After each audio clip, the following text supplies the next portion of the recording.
Jnanatimandasya Jansla Shakshvamilitam Yena Tasmai Shri Gurave Namah. Namam Vishnu Padaya Krishna Pastaya Bhutale Shrimate Bhakti Vedanta Swami Namane.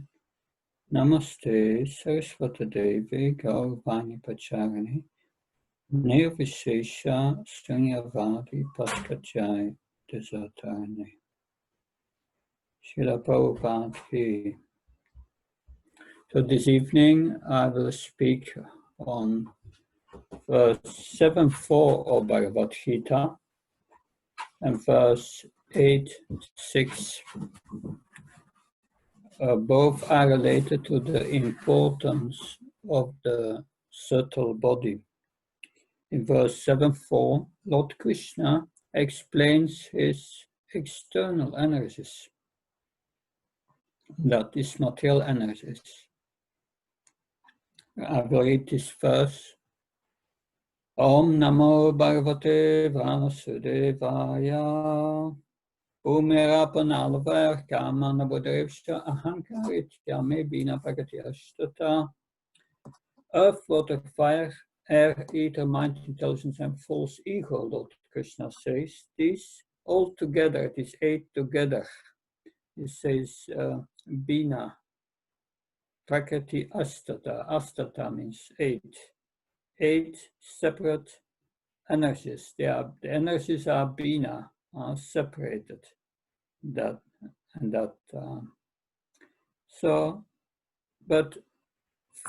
5 of these are gross material elements, and 3 are considered subtle energies, material energies.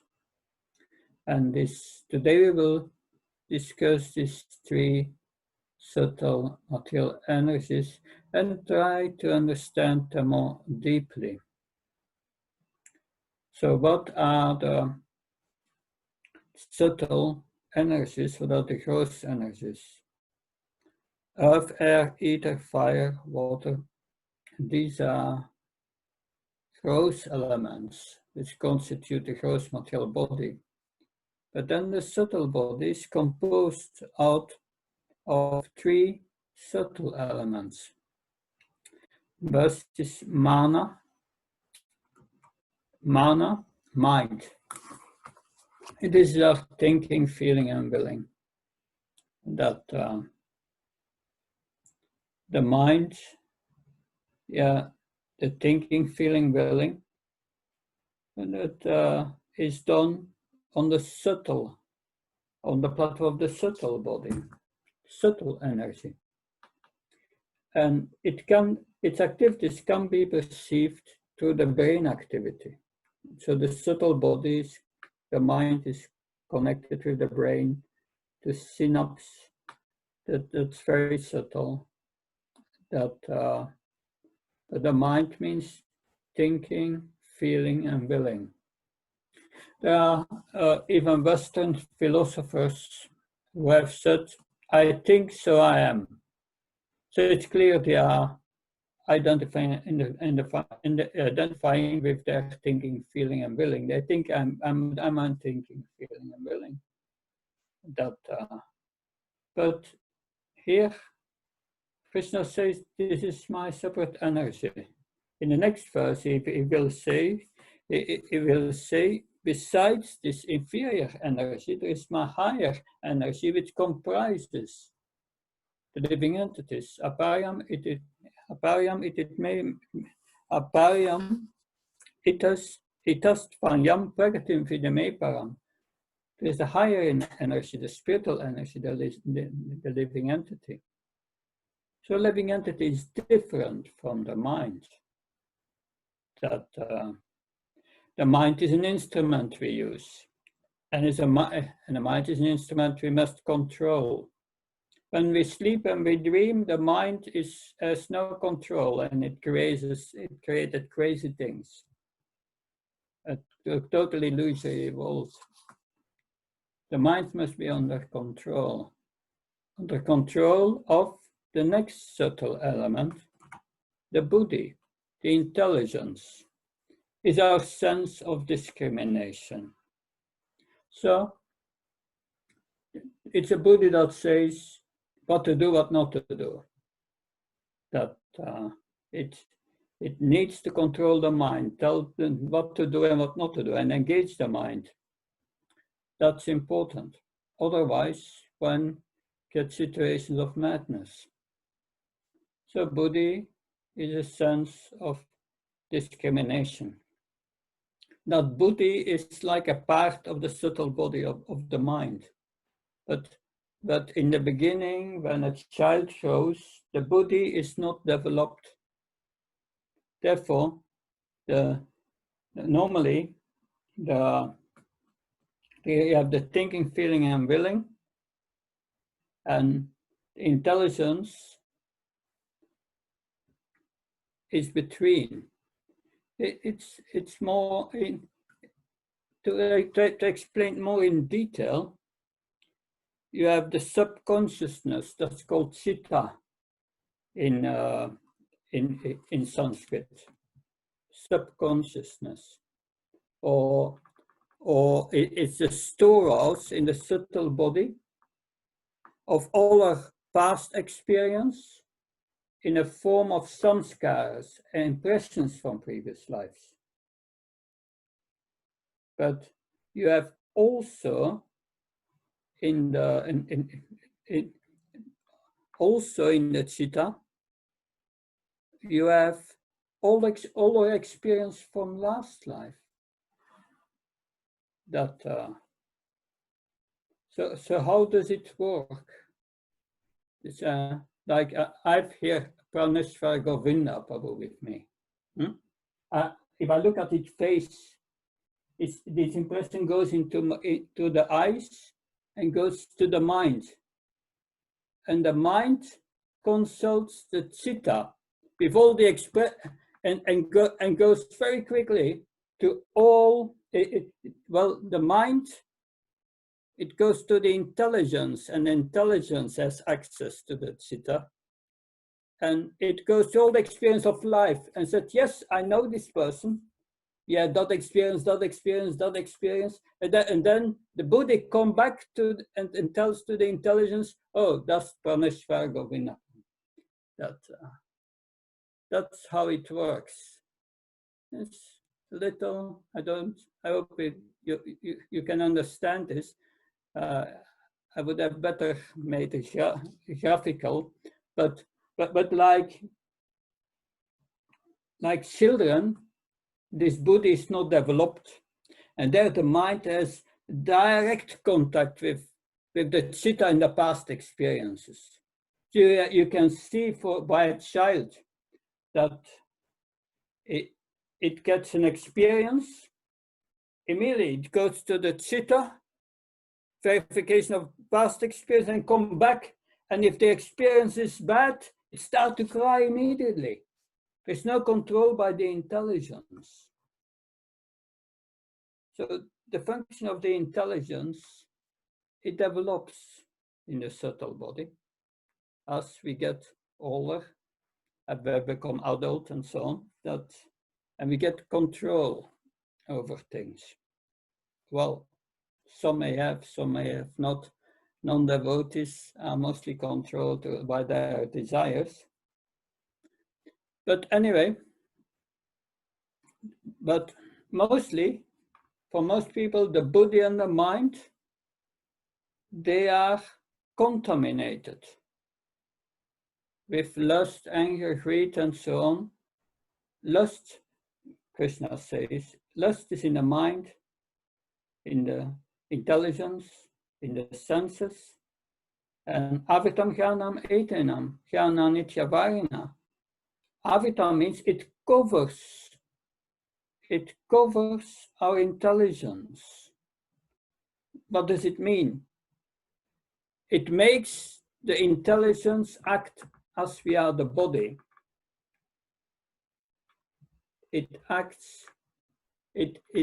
Lust makes one identify with the body, and the Buddha identifies himself with the gross and subtle body and the mind.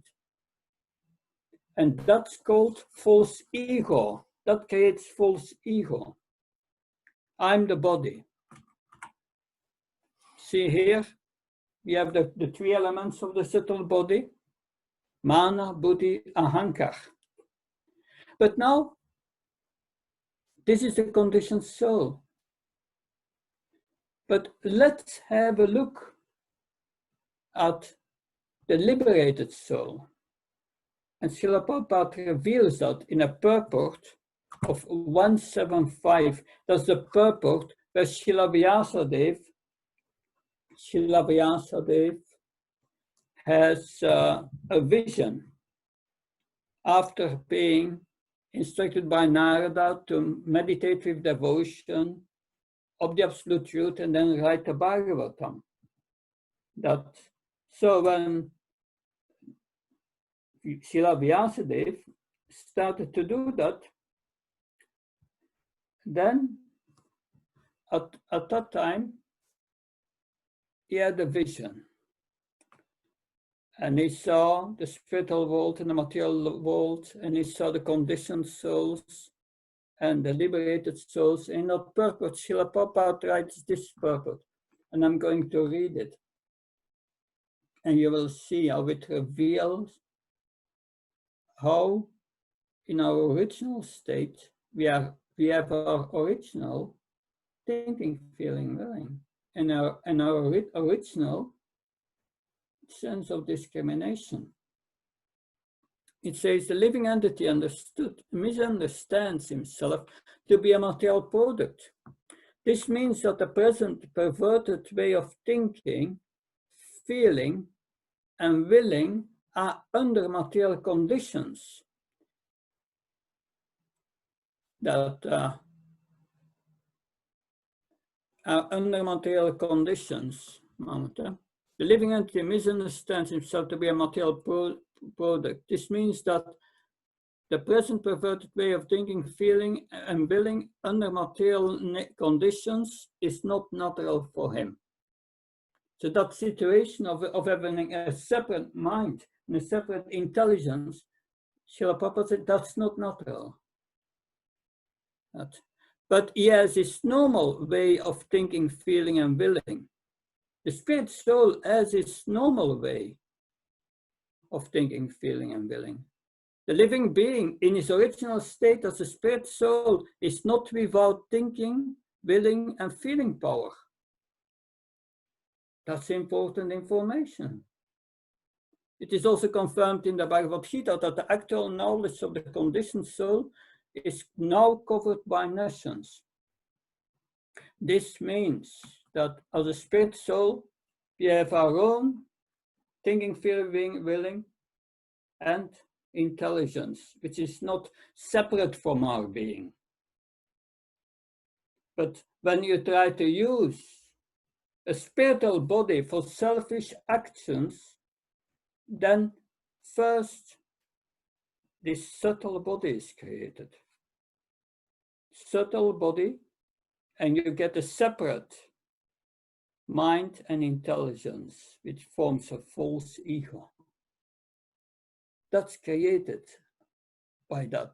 Because the subtle body cannot be, the spiritual body, our original spiritual constitution, cannot be used for selfish purposes. Then it becomes separate. And that's our situation. But how to rectify that? That's explained in Nectar of Devotion. Iyayasya aredasye karmana manasakari nikalasya bhavasya shivan mukta sauchate. When we engage in transcendental service of the Lord, in body, mind, and words is to be considered liberated in all conditions of material existence. When you act again as spirit soul, selfless service without devotion for the Supreme Lord, your spiritual body becomes again active. You get your spiritual consciousness back. And that will purify you. And when you are completely purified, your thinking, feeling, and willing is done again by the spiritual body. even you are in a material body. The spiritual body is covered by a subtle body and a gross body, but it are just coverings. We have to remove the coverings, and then we become Jivan Mukta. If you are Jivan Mukta, you don't take bodies anymore, because it's a subtle body that creates new material bodies. And to understand this, we will now go to verse 8.6, and I will just connect with another PowerPoint on 8.6. Just bear with me a moment, and we'll come to that. 7.4 is here. Yes, I close this one, then have here technology, nearly there, swap. Yeah, and now I will share the screen.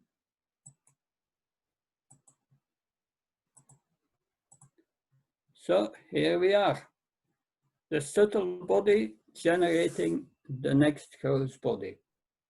How that really goes, how that works, we will discuss now.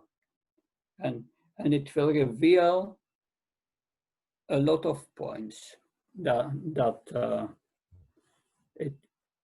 we will try to get a deeper understanding in how the subtle body generates gross bodies. We go to verse 8.6 of Bhagavad Gita. Of course, these are all key verses. It's basic verses of Bhagavad Gita, but they are not so easy to understand. There are many subtle points we will see. Yam yam vapis rambhavantayant ante kalevram tam tam avetkantia subdat bhavavitaham. Whatever state of being one remembers when he quits his body, O son of Kunti, that state he will attain without fail. So, we receive a particular body according to the mind absorbed in fruitive activities. Fruitive activities means based on false ego, I'm the body, this is for my enjoyment and mine. That's material. And that absorption can become very deep. For most people, that's the only absorption they have the whole day. Based on I'm the body and I want to enjoy. So in the material world, the soul is covered by a subtle and a gross body. And both are influenced, Krishna says, by the gunas. The gunas, material nature. We may think in this verse that, yes, I can think what I want at the time of death and attain it easy. Because the question is, what kind of body shall I get in the next life? Will it be a human? Will it be the body of a dog?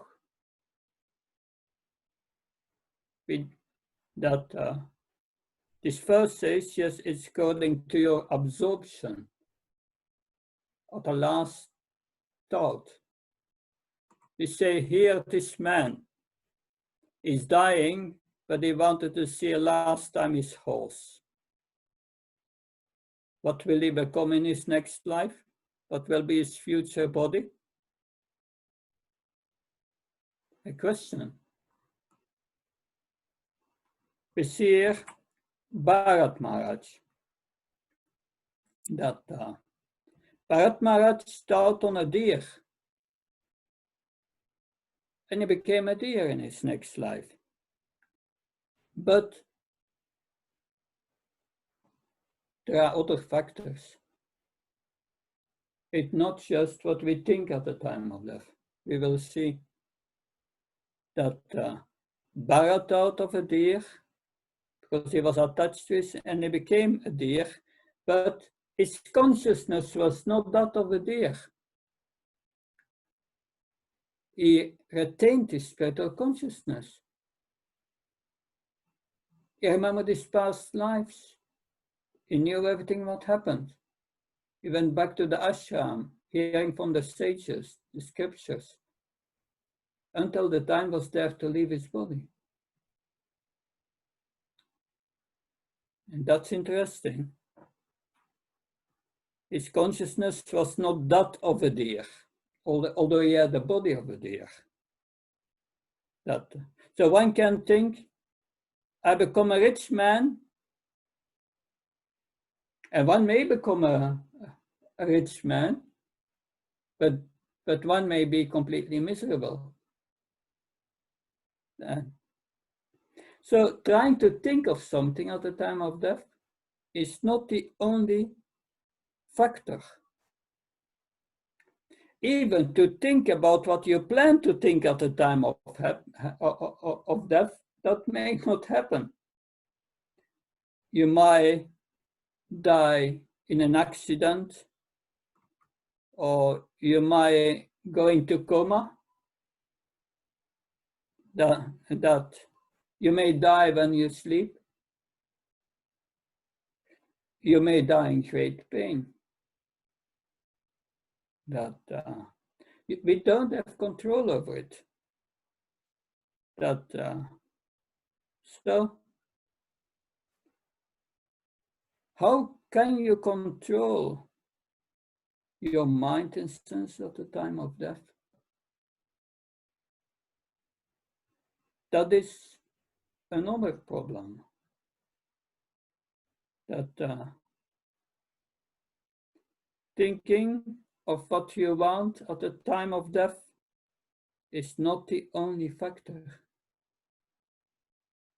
Yes, your body is not only determined by what you think of at the time of death, but also by your previous karmas. That it is a combination of your thought and what you have accumulated according to your karma.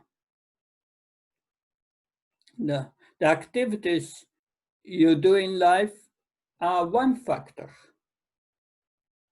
But even if you think of a devata, a demigod, you may not go to Svargaloka unless you have the punya for that, the piety. So it's not only the thought process at the time of death. In the subtle body, it contains all your karmas, your desires, and based on that, you get a next body. So it is not so simple. Just think of what I become, and I become that in my next lifetime. No. But nevertheless, Krishna explains in this verse there is a general principle that your last thought will largely be determined by your greatest attraction in your life. And that greatest attraction in your life will be determined by what you have done during your lives. And that will determine what you will think of when you die. The point is, during your life, what are your what were your goals? That will determine what you will think at the time of death. That your goals, your attachments, so this life will determine your thoughts at the time of death. That we have in the Bhagavatam the story of King Puranjan. King Puranjan was very attached to his wife. So in his next life, he became a woman. He could not control his attachment when he was dying. The attachment will bring you to that. Krishna says, if you worship the Buddhas, you will go to the Buddhas. If you worship the Devatas, you go to the Devatas. And when you worship me, you come to me.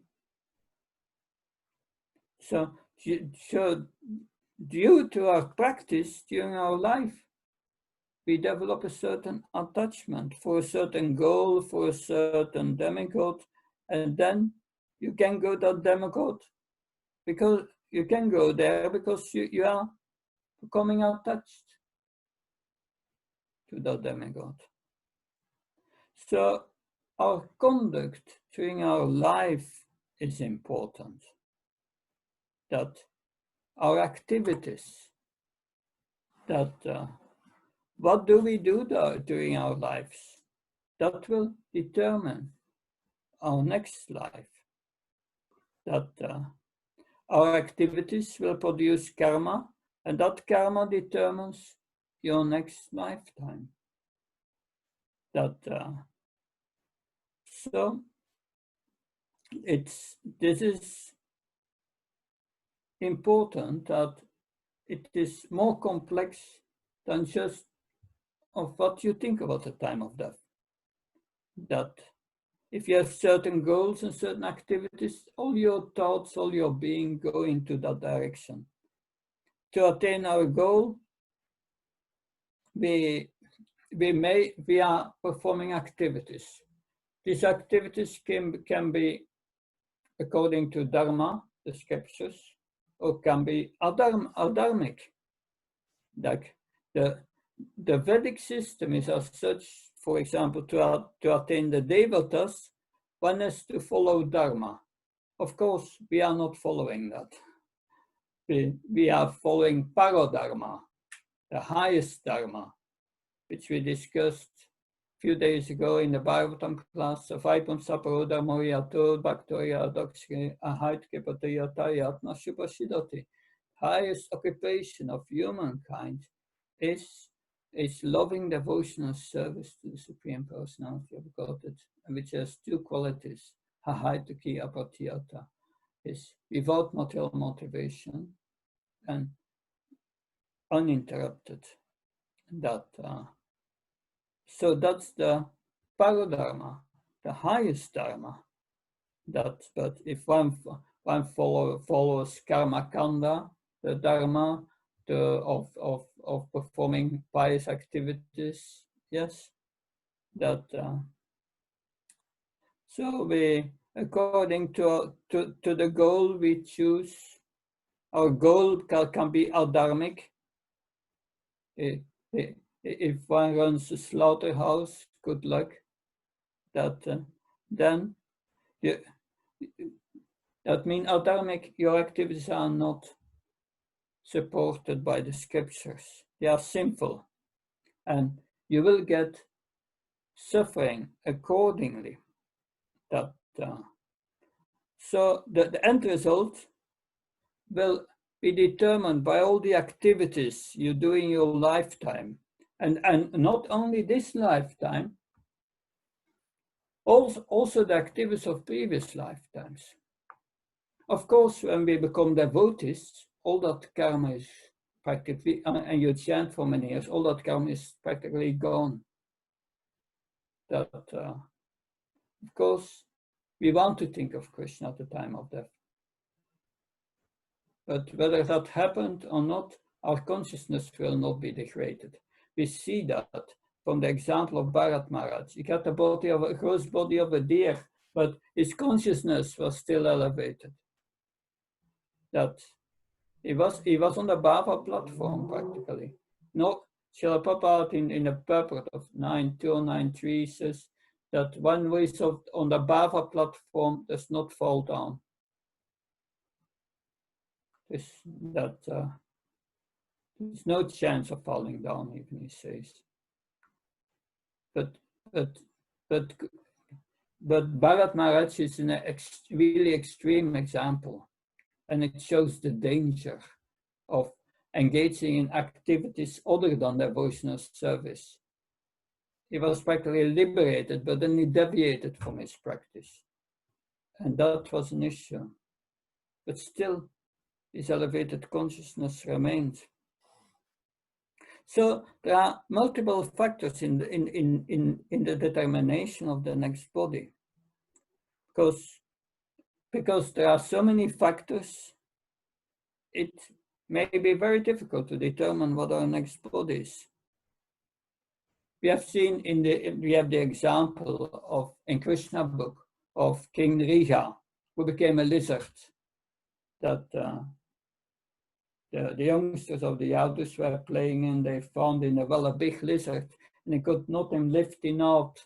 And they got Krishna, and Krishna lifted him out, and when Krishna touched him, he became a demigod. That he was liberated. Because in his previous life, King Riha was a great king, and he made an error. He was the great example of charity. There was no one more charitable than King Riha. And he gave hundreds of cows decorated with gold and whatever to Brahmins. But one day he gave a cow to a Brahmin, but then the Brahmin came back into his herd, and he donated the same cow a second time to another Brahmin. And these two Brahmins, they said, "Oh, this is my cow." And King Riha, he excused himself and promised each as compensations $10,000 cows, but they would not accept it. And they both went away satisfied. And then King Riha when he died, he became for Yamaraj. And Yamaraj said, "Oh, a lot of pious activities. You are going to heaven. But there is this little thing here. You made that error there. These Brahmins were satisfied. Do you want first your bad karma or first the results of your pious activities?" And King Riha said, "I want first the result of my pious activities." And Srila Prabhupada said, right in his purport, this was foolish. He should not have done it. He should have asked the results of his pious activities and then chant Hare Krishna and become a devotee. But anyway, he asked first the result of his impious activities, and he became a lizard in Krishna's pastime. So by that we can understand, well, why do you get a certain body in your next life? There are so many factors that, of course, what we do during our life, that's attachment we create. And this attachment, at the end, that will culminate. Then this attachment will culminate on what we think at the time of death. At the time of death, the mind takes shelter, where it has taken shelter during one's life. So, and that we cannot change. It's a very disturbing situation. All the organs are shutting down at time of death, so much pain, and the mind becomes absorbed in it. And then it will take shelter where it has taken shelter of during one's life. If If we did not take shelter during our lives of Krishna, we will not think of Krishna. So we must practice during our lives. And then we will get the mercy of taking shelter of Krishna at the time of death. And that's a very important principle. That therefore we must chant and purify ourselves. That and then the mind, if the mind is pure, it will naturally take shelter of Krishna at the time of death. Therefore, at all times, the performance of bhakti is required. It destroys our karma. You don't get new karma, and one develops one's relationship with the Supreme. It is said by karma, by the performance of bhakti, by devotional service, even a chandala, a dog eater, can become more than a Brahman. It's so powerful because it is spiritual action of the spirit soul. Brahman realization is just realizing I'm not this body, I'm a spirit soul, but who am I? We are a part and parcel of Krishna and a servant of Krishna. And the devotee acts as such and become attached to the Supreme Lord. Attachment to Krishna, as Bhagavad Gita said, is detachment from matter. So when we should use our activities, our body, mind, and words to cultivate our relationship with the Supreme. And that's done by these 9 practices of devotional service, by hearing of Krishna, remembering Krishna, glorifying Krishna, and worship the deity in so many ways. So these are our practices which should pervade our lives.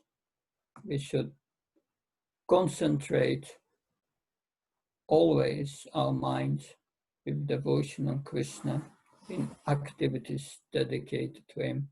And then at the time of death, it will be natural to think of Krishna.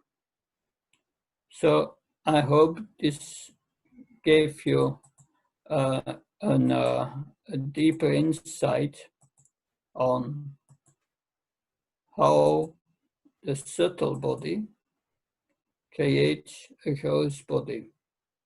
Because every moment that we are not being engaged in devotional service, we are creating future material bodies. That means suffering. So that's important to understand. And materialistic activities, selfish activities, does not lead to happiness, but to suffering. Even in this life. Even that it does the immediate result of the activity itself, it doesn't satisfy the heart. So that's how the subtle body is very old. It has been with us since we came to the material world. And now we have to get rid of it. We have to spiritualize it. That's how we end this subtle body, by spiritualizing it. How do you spiritualize the mind? By thinking of Krishna. We spiritualize the intelligence by hearing about Krishna.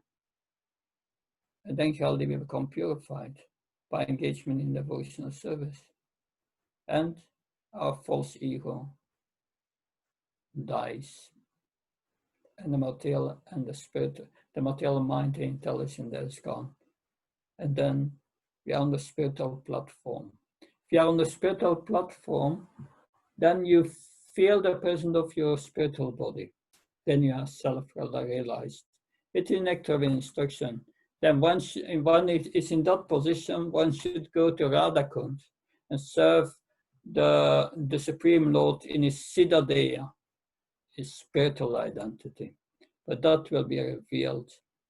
That will be revealed shortly. when our heart is completely purified, Krishna will reveal that to us. And how does that happen? We will start discussing on Monday. Monday, we start the course on Nectar of Devotion. We will get an overview from the first 19 chapters. It will be an overview, not in detail, but it's the Nectar of Devotion Srila Prabhupada said is the manual of practice of devotional service. Therefore, it's so important. It teaches us how to perform devotional service in practice to 64 items, and now one comes to Nishta and then Ruchi, then Asakti, one becomes attracted to Krishna and develops love, bhava, and the perfection of love, prema. So, thank you very much.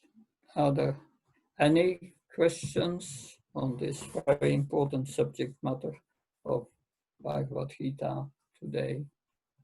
Maharaj, Hare Krishna Maharaj. What is Hare the difference? Krishna. What is the difference between mind and intelligence? The mind is, well, I will tell you a story that Prahladananda Maharaj always tells. I could answer your question theoretically, but I want to give a practical example that makes to understand that.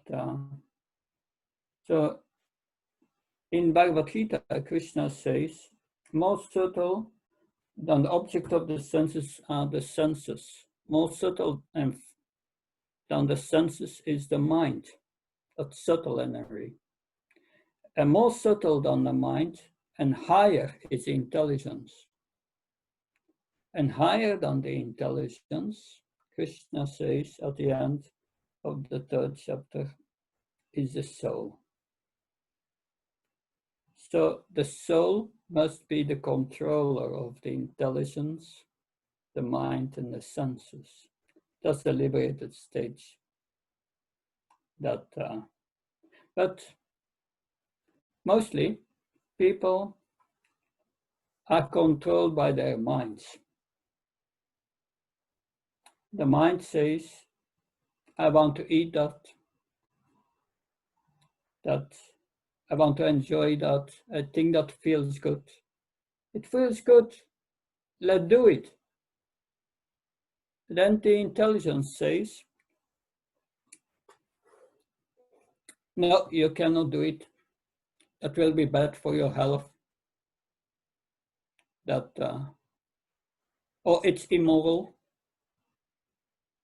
The intelligence is the part of the subtle body that says what to do, what not to do. It's like a little the consciousness behind, we say sometimes, yeah. Like a young man sees a young girl and becomes attracted to the girl. And he wants a relationship with the girl.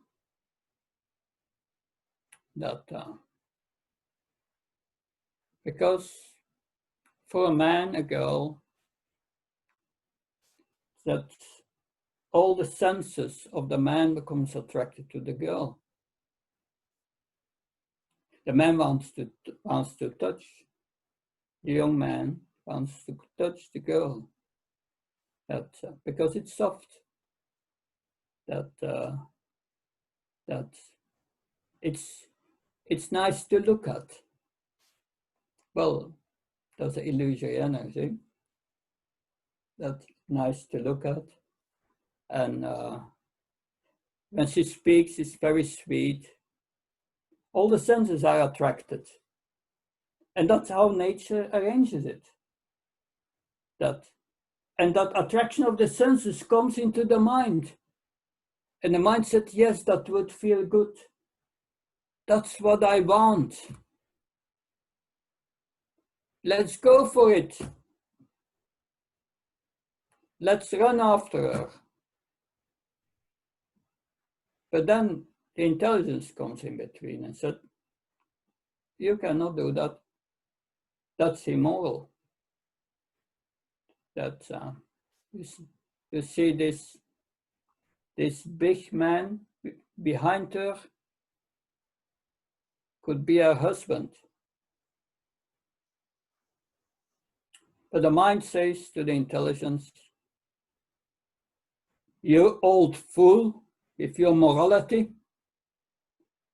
Who cares about morality? Don't be foolish, make a plan how to meet the girl.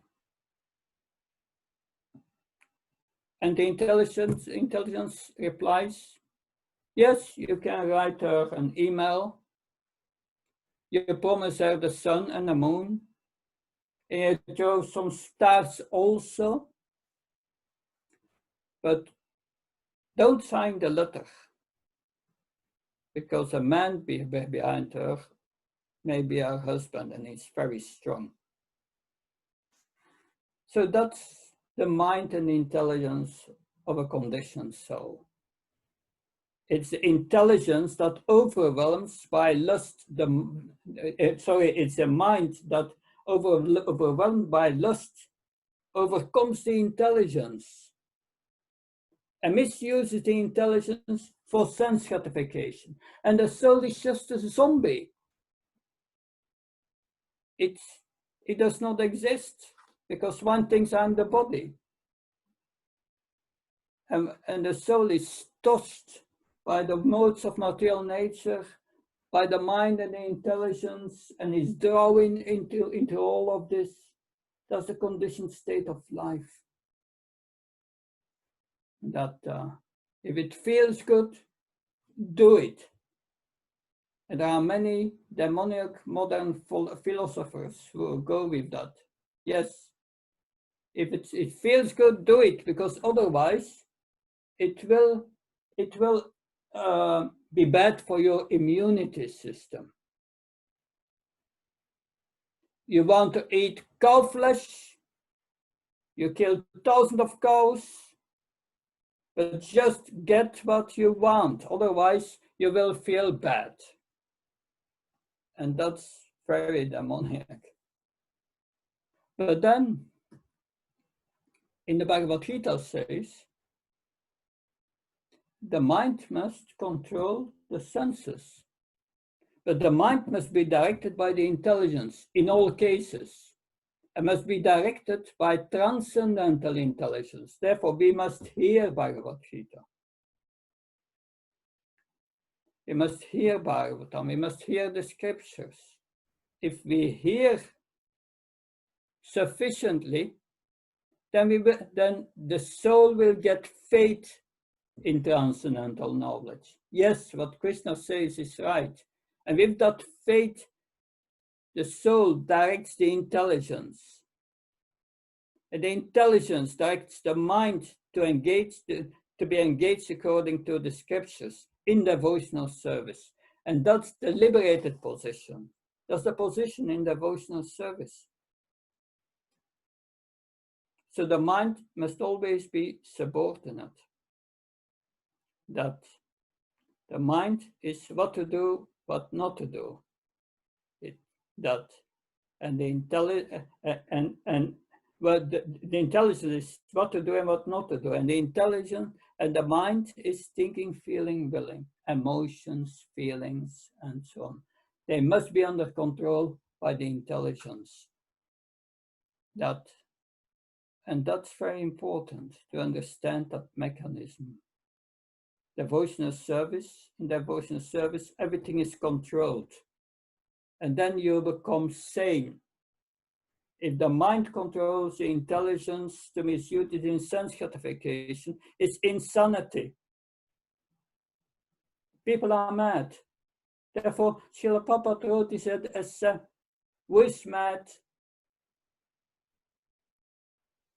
That everyone who is not in Krishna consciousness is mad to a big extent.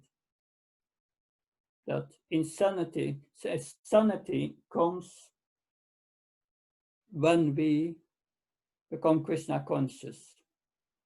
Otherwise, we are the servant of the dictations and the urges of the mind, who engages us in activities that become degraded. Does that help? Thank you, Maharaj. That helped. Okay. Any other question? Okay. Hare Krishna Maharaj. Hare Krishna, Kathleen. When a non-devotee dies, the subtle body is dragged out of the gross body and taken to Yamaraj and Pitraloka, or Yeah.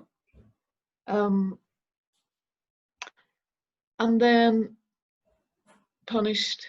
So the first question is, does this create some scars that people carry through their next lives, the terrible punishment they go through? And the other question is, how does that fit with, we're saying here that our mind, goals, conduct, activities determine our next life. So how does Yamaraj's punishment fit, in the time scale? Do you understand what I'm asking? I'm trying. But when how does it work? Yamaraj's punishment and the next life. Mm-hmm. At the time of death, that when one is not a devotee, we will discuss both cases, devotee and non-devotee, but one is not a devotee and has done pious and impious activities that and if one have done sinful activities, a lot of sinful activities, Yamaraj will give him a body, prepare him for a body which is not the human body. And one is punished in the subtle body on hellish planets. They are described in the Bhagavatam 5th canto, the hellish planets. One goes, the subtle body is brought to this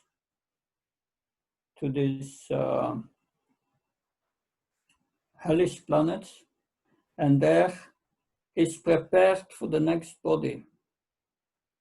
If your next body is the body of a hog, you will be trained in eating stool. That anyway, that all these descriptions are there in the 5th canto. It's not palatable to read them. But yes, that the subtle body is prepared to undergo these punishments, and it becomes accustomed to prepare for living in the new gross body, which may be an animal body or a body of the lower planetary systems of whatever. So many possibilities. But this punishment goes very quickly. That's what Srila Prabhupada said. Yes, taking from one body to another, it's like you lift one leg up and then make the next step. It's from one body to another. That goes quite quick. But a non-devotee, a devotee is different. In the 6th canto of the Bhagavatam, it is said there that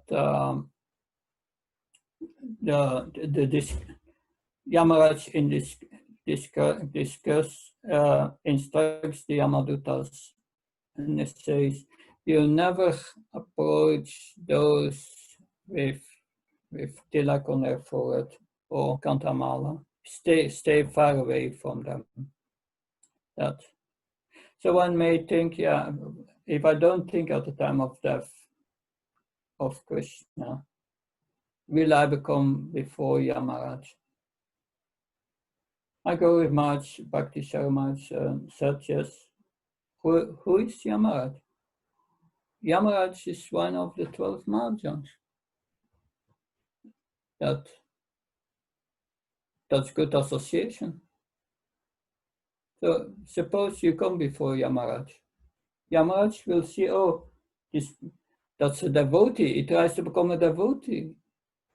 And my Guru said, Yamaraj will invite you to his home and read the Bhagavatam for you. So we don't have to be afraid from Yamaraj. Yes. But we see there is that example, the story of this man in Moscow. He was a drunkard. He had so many bad qualities that when the devotees were doing Harinam, he was always waving for them. Just waving. So one day he got an accident with his car on the Red Square, and his car was finished, and he was taken to the hospital, and there he had a near-death experience. And in that near-death experience, suddenly he's standing before a man on a huge throne. And the man on the throne looks very serious to him. And the man on the throne looked at the right side and said, yeah. So what did he do? And the other man, demigod, started to read all sinful activities that he did. And Yamaraj looked at him and said, it's very serious. Very serious. And then he asked, but did he do something good? And the assistant replied, yes. When the devotees went on Harinam, he waved. Oh, she said, and how many times did he do that? And they said 3 times. Oh. And he looked down at the man and said, what if we give you another chance? What will you do? And the man said in his subtle body, I will become a devotee. And at that moment, the doctors in the hospital who were performing this heart surgery, they said, oh, he's coming back alive. And a few weeks later, he was out of the hospital. And he went to the temple in Moscow and joined the devotees. He became a devotee. So yes, that's what is happening. But if one does a little devotional service, one is saved from the worst, from the worst situation. Does that answer your question, Kathleen? Yes, it does, Maharaj. That's interesting. It's also interesting that we're always being watched. Every moment, everything we do is being watched. Yeah, Krishna is in our heart. He knows past, present, and future. It's said in Bhagavad Gita 7:26, I think. Yeah. And the demigods. The demigods watch us also, don't they? Yeah. We have so many witnesses. Yeah. Can we do that? We can't hide anything for Krishna. Thank you. That's very interesting. Any other question? Hare Krishna Maharaj. Hare Krishna. Thank you for class. I wanted to ask Maharaj, we don't know when the soul is going to leave the body. We can either leave suddenly or in pain. This might sound like a silly question, but we're probably likely to have Dulcimara on. But what if we applied water tilak in the day, for example? Would that make a difference, or? Yes, that makes a difference. Krishna knows your intention. That we live in Kali Yuga, and sometimes we have to do that. But better water tilak than no tilak. That it's the mantras who protects you while chanting the mantras. That no, it's very good. Thank you, Maharaj. Thank you. Okay. Good. Thank you very much. Looking forward to see you on Monday. Hare Krishna, Jai Prabhupada, Hare Bol. Bye, Prabhupada. Thank you. Thank you. Hare Krishna. Hare Thank you, Bol. Maharaj. Thank you Jai. for such a thorough class. Hare Krishna. Hare Bol. Thank you, Maharaj.